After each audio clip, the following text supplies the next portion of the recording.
今日ひげ剃ってこんかった。痛い。お、ひどい。ジャンパーちぎれたらどうするの。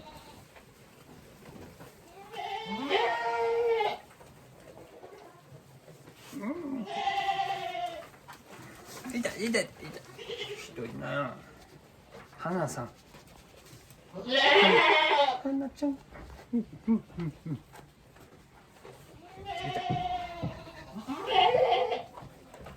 もうすぐご飯来るよ。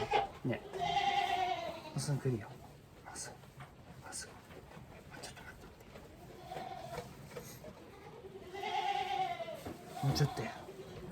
もうちょっとで来るよ。ね。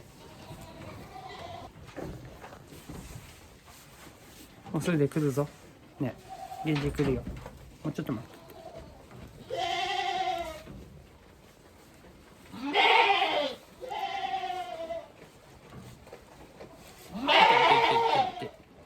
いていて。ん？え。花ちゃん。花ちゃん。